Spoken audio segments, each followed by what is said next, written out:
Sebelumnya pernah mendengar nama saya Gobin Pastel? 1, 2, 3, 4. Ya Pak, baru pertama kali. Ya ampun, saya udah ngulangin 4 kali loh.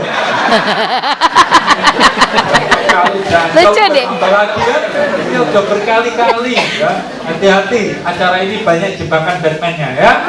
Oke. Kemudian orang tanya, Gobin ini asalnya dari mana ya? India. Nama India, tapi bahasanya medok.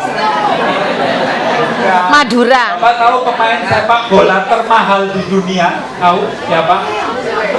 Ronaldo. Betul, dari mana? Betul, saya dari Portugal.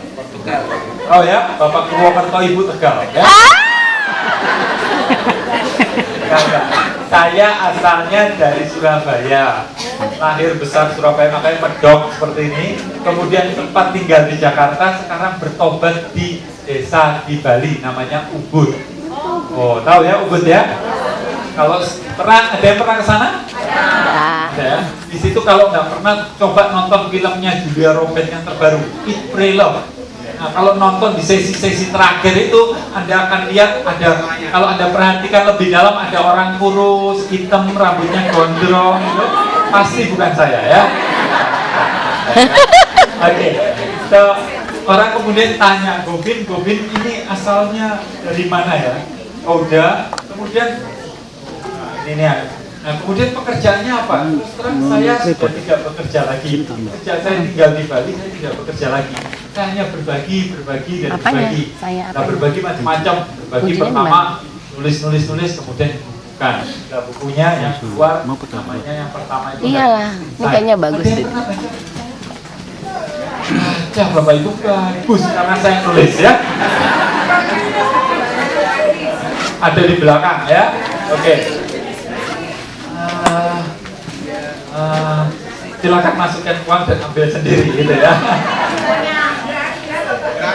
Nanti di situ ya. Oke, saya kan yang lebih penting adalah apa yang hari ini ya. Nanti kalau mau tertarik buku silakan nanti aja. Oke. Kemudian saya juga bikin pelatihan macam-macam. Jadi trauma healing, mereka terkena bencana, korban bom Bali, korban tsunami dan sebagainya. Melatih untuk mereka tidak terkena bencana, traumanya. Kemudian yang kedua adalah self healing, bagaimana kita bisa menyembuhkan diri kita sendiri. Bahwa tubuh kita adalah tubuh yang luar biasa, bisa menyembuhkan diri sendiri. Nanti kita akan bahas hari ini. Kemudian saya juga bikin pelatihan tentang motivasi di perusahaan, di rumah sakit, dokter, perawat dan sebagainya. Stress manajemennya dan kemudian leadership, parenting dan macam-macam. Namun saya juga bicara di radio. Wah, jadi boleh dibilang pekerjaan saya itu kerennya itu writer, trainer, speaker. Tapi jangan disingkat jadi WTS nanti ya, writer, trainer, speaker. Pak, WTS nggak boleh Pak, diganti hari ini namanya PSK. Ya saya PSK, pria sana kesini ya. Dilarang di rumah lari sana lari situ ya. Hah? Pernah juga di Sonora, yang sering di Delta FM ya, dan KIS dan itu. Oke, kemudian itu ini di Delta FM. Hari ini dalam 1,5 jam ini kita akan berbicara tentang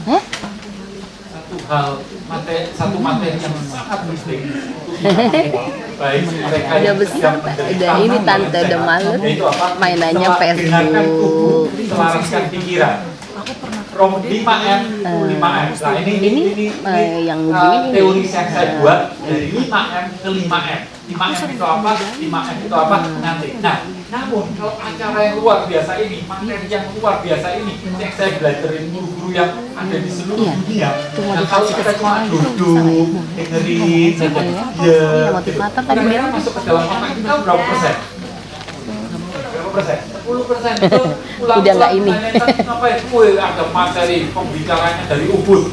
Materinya apa? Lupa ya.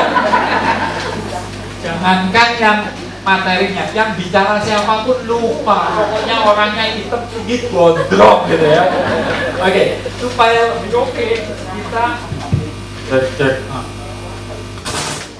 Ininya berarti ya, groundnya. No problem. Biasa itu ya. Kemudian paling bagus supaya kita bisa masuk, selain kita mendengar, kita harus juga mencatat. Oke, kalau mencatat masuk ke dalam otak kita berapa persen? 50% betul. Kalau dibaca lagi ya. Sering nyatetnya rapi sekali, dilipat rapi sekali, disimpan rapi sekali. Ini rapinya nggak tahu ditaruh di mana, ya. Nah untuk itu, saya tahu karena nggak banyak yang bawa kertas, tapi kalau ada yang bawa kertas catat ya. Tapi kalau nggak bawa kertas, pinjem baju sebelahnya, dicatat di sebelahnya juga boleh ya. Nah oke. Nah selain itu Bapak Ibu, karena waktunya terbatas begini, supaya kita bisa menangkap lebih banyak. Alangkah baiknya kalau dalam acara seperti ini, apalagi cuma duduk saja seperti ini, alangkah baiknya kalau kita terlibat. Apa? Terlibat. Nah terlibat seperti ini. Bapak Ibu memberikan respon kepada saya, oke?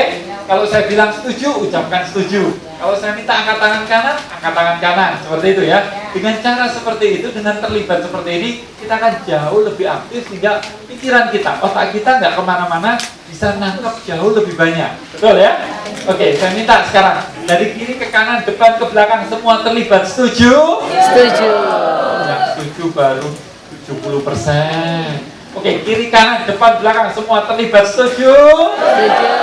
Ini baru IKJJ. Oke, keterlibatan pertama, tolong cari teman, boleh kanan, boleh kiri, bersalaman dengan temannya dan ikuti kata-kata saya. Seperti ini saya sama satu aja.